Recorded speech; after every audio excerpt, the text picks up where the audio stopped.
Morning all of you. तो आज हम लोग फार्माकोलॉजी का एक बेसिक नॉलेज लेंगे, इंट्रोडक्शन अबाउट फार्माकोलॉजी। तो फर्स्टली जो सेकेंड ईयर का है, तो मैं आज से स्टार्ट कर रही हूँ। तो फार्माकोलॉजी से हम स्टार्ट कर रहे हैं। ओके, तो जनरल फार्माकोलॉजी पढ़ेंगे। तो आज सिर्फ इंट्रोडक्शंस पढ़ेंगे, फार्माकोलॉजी का क्या स्कोप है, क्या डिफरेंट ब्रांचेस हैं, उसके बारे में पढ़ेंगे। तो मेनली फार्माकोलॉजी क्या है कि फार्माकॉन मीन्स ड्रग एंड लोगोलॉजी मतलब टू स्टडी अबाउट समथिंग। तो मतलब जो भी हम स्टडी करते हैं about drugs, that is pharmacology. तो अगर डिफिनेशंस के तौर पे कहा जाए तो यह एक तरह का साइंस है जिसमें कि हम सिर्फ ड्रग्स के बारे में स्टडी करते हैं। तो अब ड्रग्स के बारे में क्या स्टडी करते हैं, तो फर्स्टली इसका कोई प्रॉपर्टीज है, preparation, uses, effects on body. तो मेनली फार्माकोलॉजी में क्या होता है कि action mechanism, uses, adverse effect, everything included होता है ड्रग्स का। तो अब ड्रग्स क्या है, तो आप फर्स्ट से ही स्टार्टिंग से ही पढ़ते आ रहे हैं कि कोई भी सब्सटेंस जो physiological state of living organism को अल्टर करे, दैट इज ड्रग। अब ये जो फार्माकोलॉजी है इसको दो डिवीजन में बांटा गया है। पहला फार्माकोडायनेमिक्स, दूसरा फार्माकोकाइनेटिक्स। तो फार्माकोडायनेमिक्स क्या है कि दवाई बॉडी के साथ क्या करता है, दैट इज फार्माकोडायनेमिक्स। तो अब क्या काम करेगा, तो वो डायनेमिक्स के अंतर्गत किया। और बॉडी क्या दवाई के साथ करता है, that is pharmacokinetics.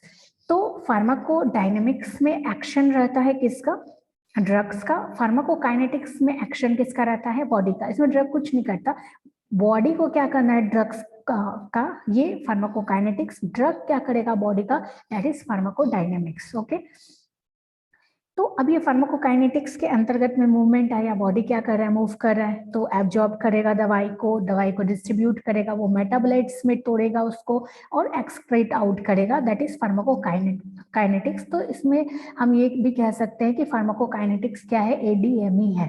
Simply ADME को अगर हम पढ़ रहे हैं ऑफ ड्रग्स, तो that is pharmacokinetics. A for absorption, D for distribution, M for metabolism and E for excretions. Okay, तो यहाँ पे कुछ फादर ऑफ फार्माकोलॉजी है, नाम दिया गया है, तो ये आपको याद करने पड़ेंगे। समटाइम्स 1 मार्क्स के questions fill in the blanks MCQ में ये पूछा जाता है।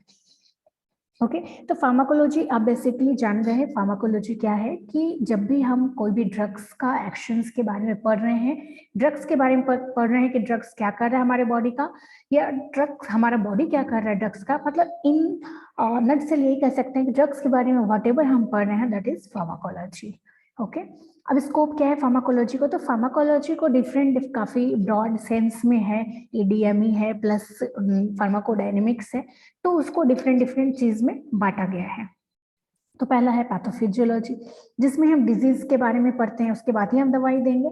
तो कोई भी डिसऑर्डर्स के बारे में पढ़ते हैं, डिजीज के बारे में पढ़ते हैं, दैट इज पैथोफिजियोलॉजी। उसके बाद है फार्माकोडायनेमिक्स, तो अभी हमने पढ़ा कि दवाई का एक्शंस या क्या इफेक्ट्स है, तो दैट इज फार्माकोडायनेमिक्स। फार्माकोकाइनेटिक्स में क्या है कि जो भी चीज हमारे बॉडी दवाइयाँ के साथ कर रही है, एब्जॉर्ब कर रही है, डिस्ट्रीब्यूट कर रही है, मेटाबॉलिज्म में जा रहा है, या व्हाट अबाउट एक्सक्रीशंस, तो ये हमारा फार्माकोकाइनेटिक्स है। उसके बाद क्लिनिकल है, अगर हम दोनों को एक साथ पढ़ते हैं, फार्माकोडायनेमिक्स एंड फार्माकोकाइनेटिक्स प्रोफाइल दोनों को एक साथ पढ़ते हैं दवाई के बारे में, फिर हम जानते हैं कि इसका यूजेस क्या है, कॉन्ट्राइंडिकेशंस क्या है, इसका एडवर्स इफेक्ट क्या है, तो उसको हम लोग क्लिनिकल फार्माकोलॉजी बोलते हैं। मतलब दोनों को मिला दिए, फार्माकोडायनेमिक्स प्लस फार्माकोकाइनेटिक्स प्रॉपर्टीज को अगर हम पढ़ ले, तो दैट इज क्लिनिकल फार्माकोलॉजी। उसके बाद है फार्माकोथेराप्यूटिक्स।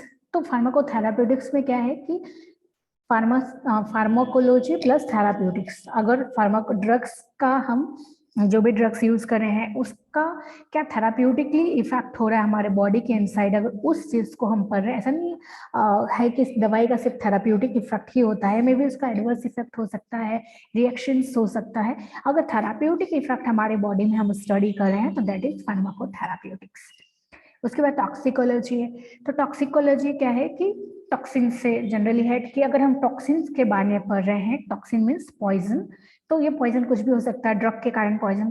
पॉइजन मीन्स ये नहीं कि कोई भी चीज जिससे आप मर जाए, that is not poison. Poison जो भी आपको इल इफेक्ट करे, मतलब दवाई खाने से कभी आप हमारा क्या होता है कि डायरिया हो जाता है, इवन कभी कभी बहुत सारा लाइफ थ्रेटनिंग थिंग्स होने लग जाते हैं, तो उस केस में वो पॉइजन बन जाता है। फूड जो हम खाने के लिए यूज करते हैं वो कभी कभी हमारे लिए पॉइजनिंग क्रिएट कर सकते हैं, वो हमको इलनेस काउज कर देते हैं, तो that is toxin, okay, that is poison. तो टॉक्सिकोलॉजी में क्या है कि यहाँ पे हम पॉइजन के बारे में पढ़ते हैं। तो कोई भी इफेक्ट, कोई भी ट्रीटमेंट करे पॉइजन का, या कोई भी दवाई पॉइजन बढ़ रहा है, इल इफेक्ट काउज कर रहा है, तो that is covered under toxicology. उसके बाद है फार्माकोविजिलेंस। विजिलेंस मतलब सुपरविजन में जो चीज रहे, अगर फार्माकोलॉजी सुपरविजन में रहे, that means pharmacology is all about drugs. अगर ड्रग सुपरविजन में रह रहा हो तो दैट कम अंडर फार्माकोविजिलेंस। तो जैसे कि मान लीजिए कोई भी दवाइयाँ हैं या मार्केट में आती है, तो डिफरेंट डिफरेंट जगह पे जाती है, मतलब ट्रायल्स होता है, फेज 1, फेज 2, फेज 3, फेज 4, उसके बाद दवाइयाँ हमारे तक पहुंचती हैं। तो जब ये दवाइयाँ आती हैं तो ऐसा नहीं है कि सिर्फ थाउजेंड्स के ऊपर किया तो उसका कोई एडवर्स इफेक्ट नहीं हो सकता है, वो 1000 एक या 2000 के बाद उसका एडवर्स इफेक्ट दिखे। तो जो भी आउटकम्स इस टाइप का हो रहा है, जो भी एडवर्स इफेक्ट दिख रहा है, तो उसको हम कैसे स्टडी करते हैं, दैट इज फार्माकोविजिलेंस। उसके ऊपर एक सुपरविजन लगा है जहाँ पे हम दवाइयों के बारे में देखते हैं कि इसका क्या आउटकम्स है, क्या खराबी निकल रहा है, क्या एडवर्स इफेक्ट निकल रहा है, क्या एडवर्स ड्रग रिएक्शंस हो रहा है। तो ये जो कवर होता है जिस टॉपिक पे, दैट इज कॉल्ड फार्माकोविजिलेंस। उसके बाद है, उससे है एक और है प्री क्लिनिकल ट्रायल्स। तो pre clinical trials clinical trials होता है जो कि 4 फेज में होता है, जिसका मेन मतलब क्या होता है कि सेफ्टी, एफिकेसी वगैरह वगैरह दवाई के बारे में निकालना कि कोई एडवर्स इफेक्ट नहीं दे रहा हो। लेकिन उससे पहले आप जब तक दवाइयाँ के बारे में पूरा श्योर नहीं हो जाते, तब तक आप क्लिनिकल ट्रायल्स वॉलंटियर लेके ह्यूमंस पे तो ट्राई कर नहीं सकते। तो उसके लिए क्या होता है कि स्मॉल एनिमल्स पे हम ट्राई करते हैं, तो उसको हम लोग बोलते हैं प्री क्लिनिकल ट्रायल्स, जिसमें कि हम लोग क्या करते हैं कि कोई भी in vitro, in vivo, whatever जो भी हम स्टडी करना चाहें, वो हम एनिमल्स सबसे पहले तो एनिमल्स के टिश्यूज पे करते हैं, जो मर गए हैं एनिमल्स उसको लाइव वाला टिश्यूज पे करते हैं, एनिमल टिश्यूज पे करते हैं, फिर स्मॉल एनिमल्स पे करते हैं। वहां पे अगर ठीक है, ऑब्जर्वेशन सही आ रहा है हमारा, तो हम क्लिनिकल ट्रायल्स पे चलते हैं। क्लिनिकल ट्रायल्स मेनली ह्यूमंस पे होता है। तो जब ये और ये ट्रायल्स कब होता है, जब हमारा प्री क्लिनिकल ट्रायल्स बिल्कुल सेटिस्फैक्ट्री काम कर रहा हो, तब हम इसको क्लिनिकल ट्रायल्स ह्यूमंस पे करते हैं। ये भी फेज में चलता है। फेज में पहले स्मॉलर क्या बोलते हैं, कम पार्टिसिपेट लेके किया जाता है, फेज 2, फेज 3, फेज 4। तो एफिकेसी, सेफ्टी, ये डोज वोज निकालने के लिए फिर हम लोग करते हैं। उसके बाद है फार्माकोजेनोमिक्स, जहाँ पे हम लोग क्या करते हैं कि जेनेटिकली डिटरमाइंड वेरिएशंस या जीन्स पे काम करते हैं। उसके बाद है एनडीडीएस या न्यू ड्रग डेवलपमेंट या ड्रग डिस्कवरी, तो जहाँ पे हम लोग नया मॉलिक्यूल्स ड्रग्स का निकालते हैं। ये काफी एक्सपेंसिव प्रोसेस है, बट हम ये करते हैं। ओके, तो ये हमारा आज इंट्रो पार्ट था, तो हम लोग यहीं तक पढ़ेंगे। उसके बाद वेरियस रूट है जो हम लोग नेक्स्ट स्टेप पढ़ेंगे। अगर आपको कोई क्वेश्चन हो तो आप बता सकते हैं। Okay, thank you.